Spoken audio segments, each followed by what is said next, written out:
Mela ħbib, l-ewwel logħba tat-tazza tad-dinja waslet għall-Ingilterra u nista' ngħid li kienet sodisfaċenti ħafna il għaliex l-Ingilterra kellna bidu mill-aqwa fejn irbaħna bl-iskor ta' 6-2 u meta tqis li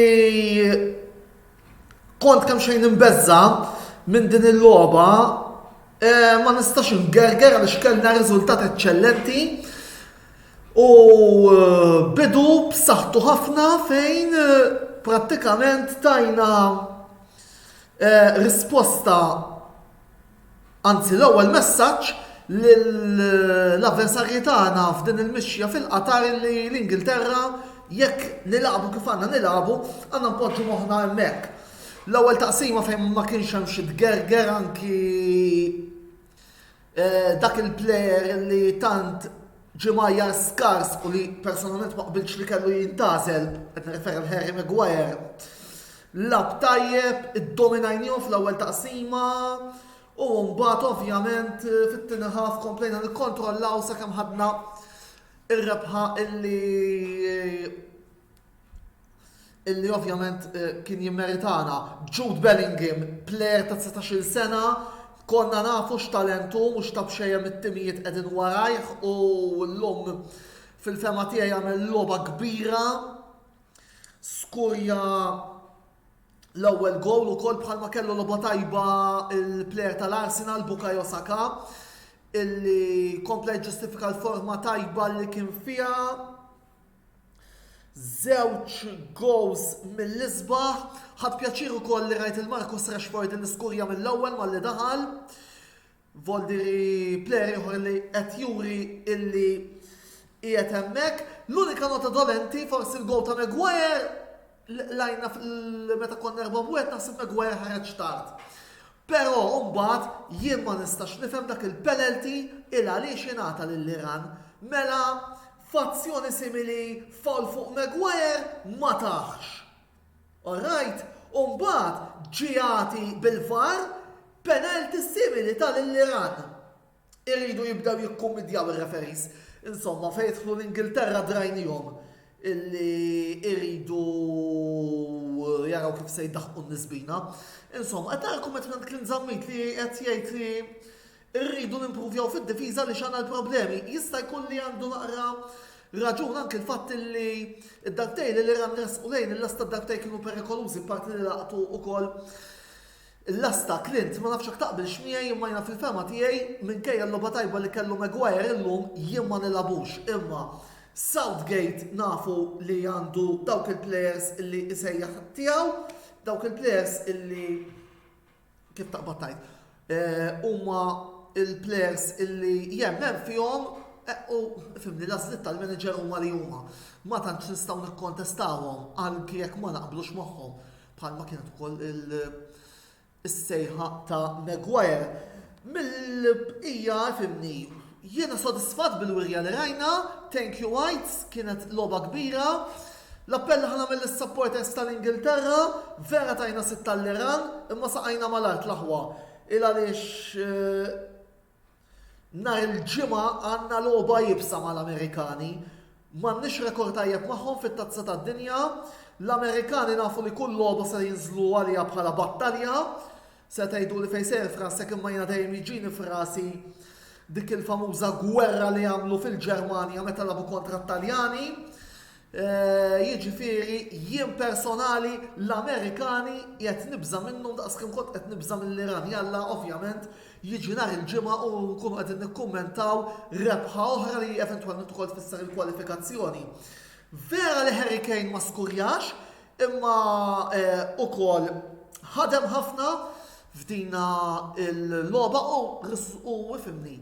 Punt pożittiv ieħor minn din ir-rebħa huwa l-fatt illi irnexxilna nirbħu mingħajr ma skurja Harry Kane. Dan ifisser ukoll illi hemm min jista' jiskurja.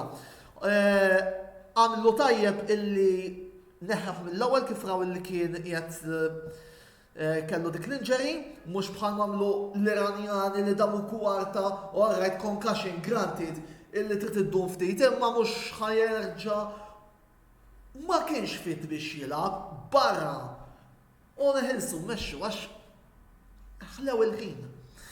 Jiġifieri mhux li ma nemmix kien se jkun hemm xi bearing fir-riżultat ta' kieku baqa' jilab il-gowler titolari għax nemmen li xorta konna nirbħulhom minn hawn jew minn hemm imma ifhem, ma tantx għandna xi ngħidu. Fl-aħħar mhux l-inqas bħalma ġieli nagħmel fil-logħbiet tal-Inter illum ħantikom ukoll il-paġella tiegħi għall-logħbiet tal-Ingilterra. Pickford 6, Trippier 7, l-Maguire xorta ħantiħ 7 imma minkejja l-iżbal li jagħmel fil-ewwel gow. Ħantijulu bħala inkoraġġiment l-iktar il-votoli lil Harry kif inħobb insejħlu jiena il-fridge. Ħanejdu hekk. Stones 6 u xwa 6, Rice 6 u nofs, Bellingham 9, Saka 9, Mount 6 u nofs, Sterling u Kane 7, Dyer 6, Rashford 8, Foden 7 u Grealish 7 u nofs. Southgate ejja toħvot 7 illum ha. Għaliex wara kollox irridu ntuħ il-mertu ukoll tal-bidu tajjeb illi jagħmel.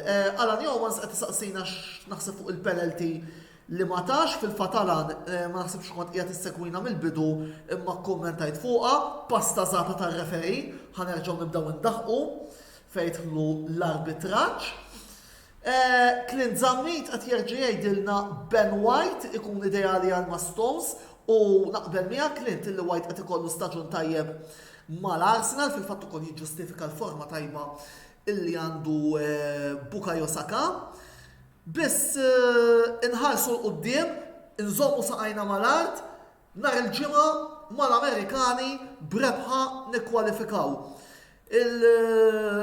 Daw kunu l-kummenti li kelli xi ngħid fuq dina l-logħba, iżjed tard il-lejla dan il-video ser ikun fuq l-istazzjon uffiċjali tagħna ġewwa YouTube għal daqstant ilħqu idħlu hemmhekk jekk forsi lħaqtu l-video minn issa biex tilħqu tafsulna dik il-like u is-subscribe dik ħaġa importanti biex hemmhekk ma titilfu ebda mill-kontenut illi ser ikollna minn hawn qed ngħidilkom iżettajt il-lejla il għaliex minn hawn u ftit ieħor jiena ser nkun qiegħed nidher fil-programm Zona Dinija fuq One TV mmexxi mill-kollega Stephen Azzopardi fejn ukoll se nkun qed nikkummenta fuq il-logħbiet tal-din il-logħba appuntu Ingilterra-Iran kif ukoll fuq il-logħbiet ta' Grupp A u Grupp B. Għal daqstant l-appuntament tiegħi magħkom huwa fis-6:30 fuq One TV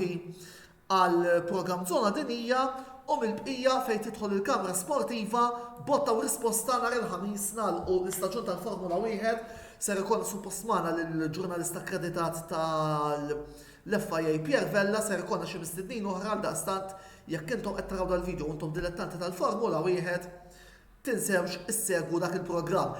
Eżatt wara botta u risposta u mbagħad Wayne Mikallef bl-ewwel programm mis-sensiela Żona Mondjali fi kliem ieħor il-kontenut se jkompli minkejja li qegħdin fit-tazza tad-dinja.